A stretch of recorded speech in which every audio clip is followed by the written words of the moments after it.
Imagine the apology you have been waiting for arriving exactly as you always pictured it, every word you needed to hear, delivered with a sincerity you cannot doubt.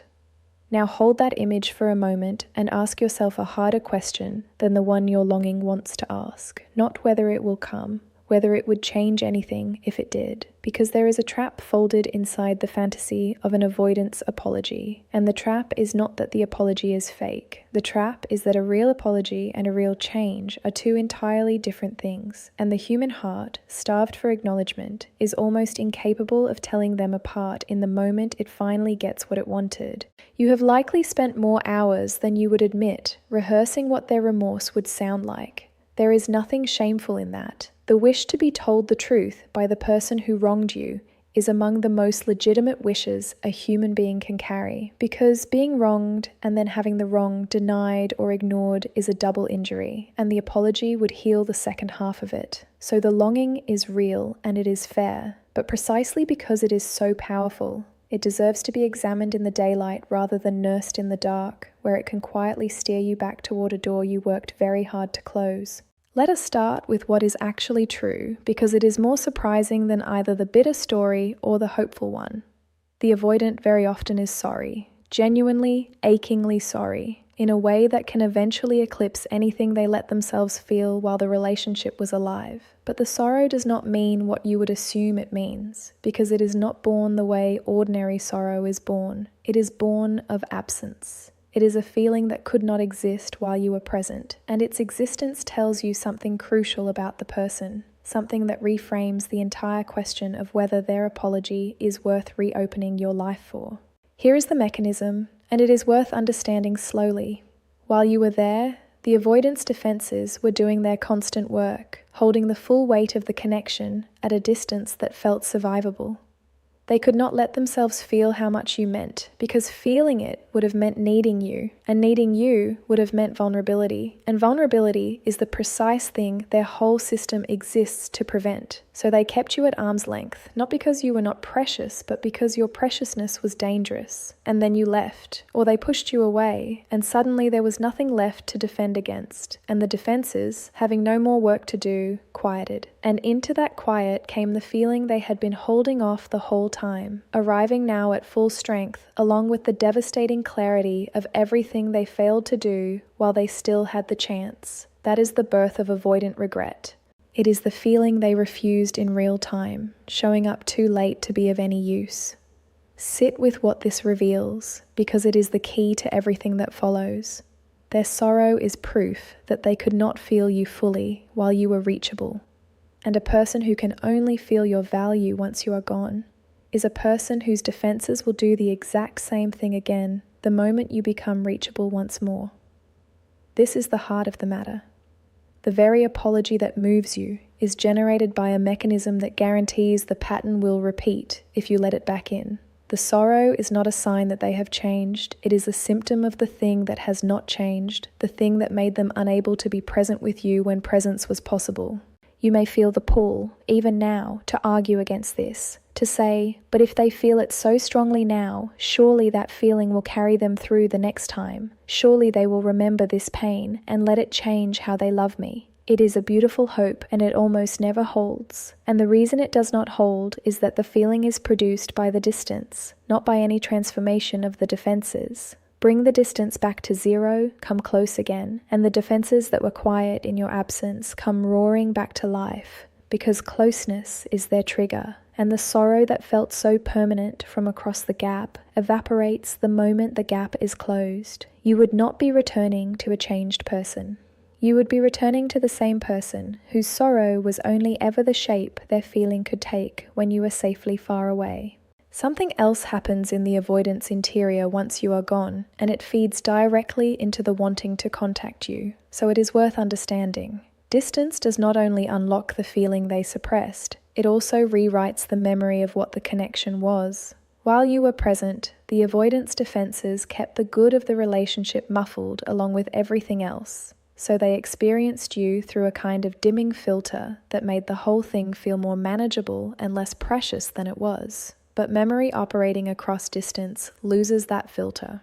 In its absence, the good moments brighten, the difficulty fades, and the relationship begins to glow in retrospect with a warmth they could not fully feel while living it.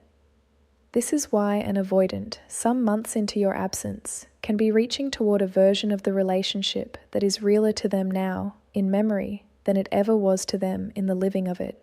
They are, in a sense, missing a connection they were not fully present for the first time.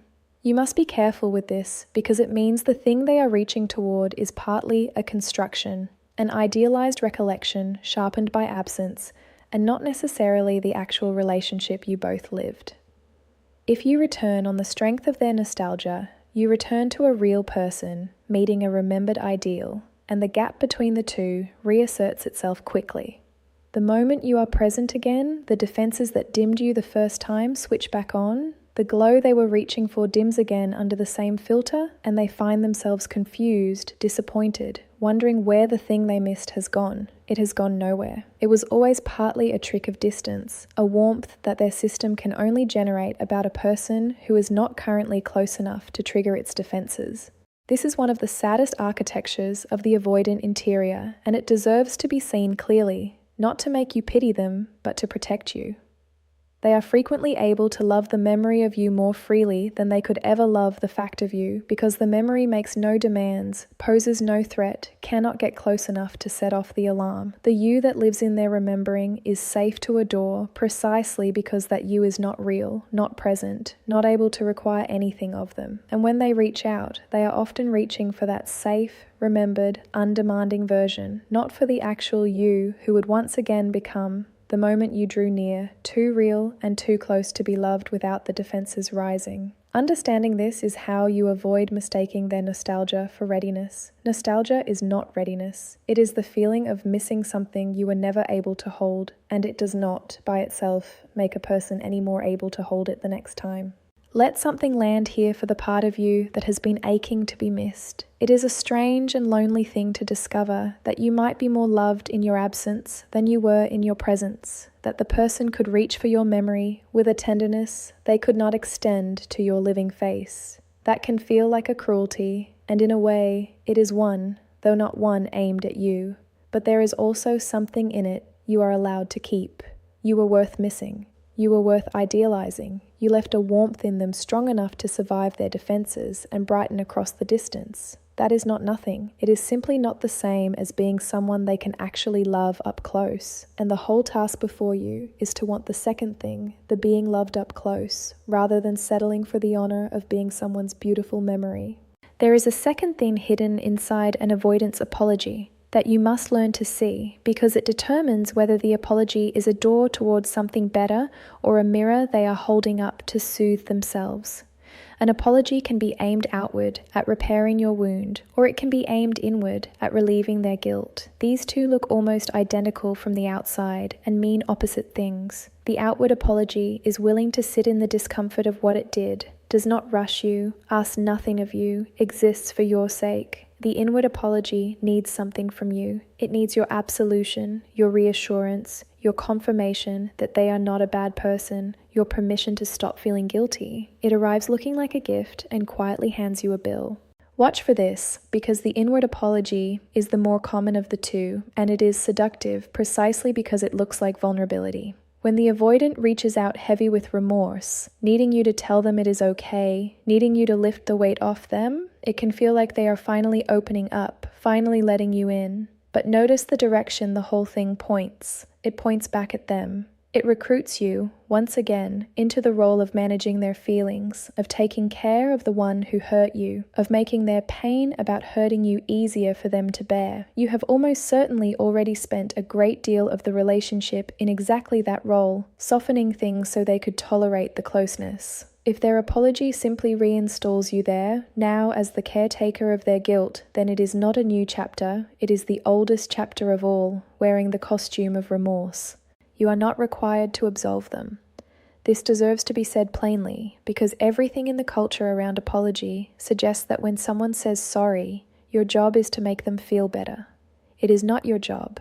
Their guilt is theirs to carry, A genuine repair does not need you to rush in and take the weight away, and an apology that collapses without your reassurance was never really about you at all. You can receive their sorrow, even believe it completely, and still decline to become the one who makes it comfortable for them. That is not cruelty. That is refusing to do, one more time, the emotional labor that was always theirs.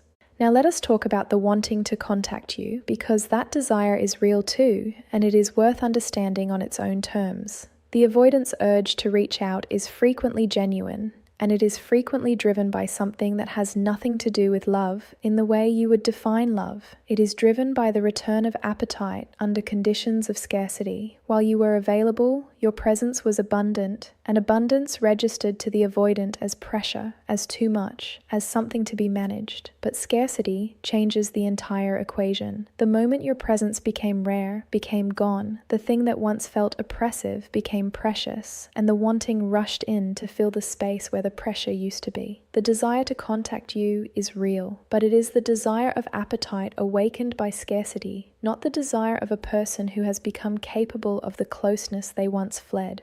This is why the wanting to contact you is not by itself good news about your future. A person can want you badly and still be entirely unable to do the thing that wanting is supposed to lead to, which is to stay, to be present, to tolerate the closeness without fleeing. The wanting and the capacity are separate faculties. The wanting can be enormous, while the capacity remains exactly as limited as it always was. And if you respond to the wanting, if you let the reaching restore the closeness, you will very likely watch the capacity fail again, right on schedule, the moment things get close enough to trigger the old defenses. The wanting will have delivered you back into the arms of the same incapacity that hurt you the first time. So how do you tell whether the contact, if it comes, represents something real or merely the old appetite in new clothing? You cannot tell from the intensity of the feeling, because appetite is intense.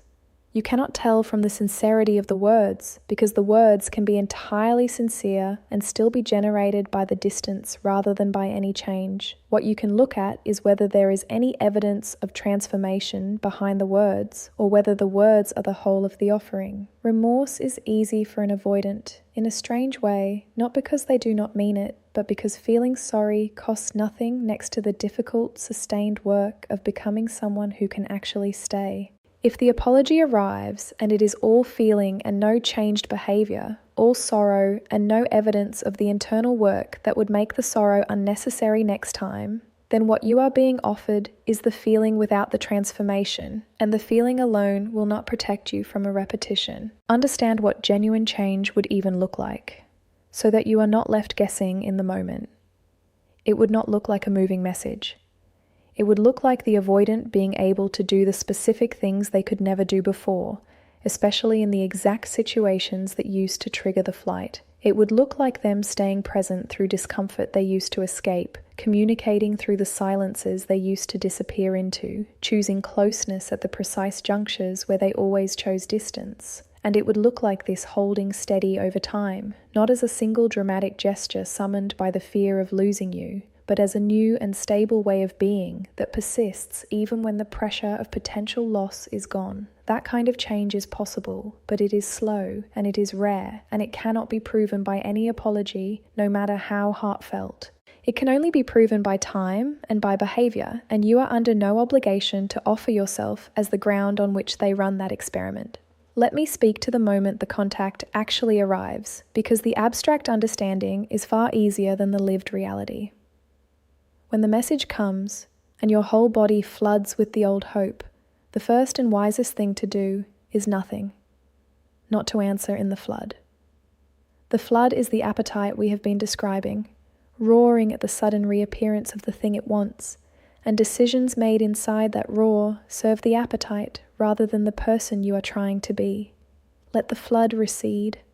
Move from the part of you that is reacting to the part of you that remembers, the part that knows exactly how this went, the part that has already survived the ending once and has no wish to survive it a second time. Decisions made from that steadier place will protect you. Decisions made from the flood will very often hand you back to the pattern, and you are permitted to want nothing further from them, which is a possibility the entire fantasy of the apology tends to obscure. The story we are told is that if the person comes back and means it, reconciliation is the natural and happy ending. But that is only one possible ending, and it is not always the right one. You are allowed to receive the apology and close the door anyway. You are allowed to believe the remorse is real and decide it changes nothing about your choice. You are allowed to have moved so far into your own life that their contact, when it finally comes, arrives like a sound from a house you no longer live in, rather than a summons back to it. Their being sorry does not place you under any obligation to give them another opportunity to be sorry again. There is a harder possibility that has to be named because pretending otherwise would fail you. The contact may never come at all. Some avoidants are so thoroughly defended that the sorrow, real as it is, never once overpowers the fear that traps it, and the apology that formed inside them stays there, unspoken for the rest of their lives. If this is your situation, waiting for a reaching that shows no sign of arriving, then hear this with particular care. The silence is not a verdict about you. It is produced by the same broken machinery that failed you all along, and the failure to reach you is a failure of their capacity, not a measure of your worth or even of the depth of their regret. A person can carry an unspoken apology to the grave and have it be entirely genuine and still never manage to say it. And none of that reflects on whether you deserved to hear it. You did deserve to hear it. That you may not is a tragedy that lives entirely inside their limitations.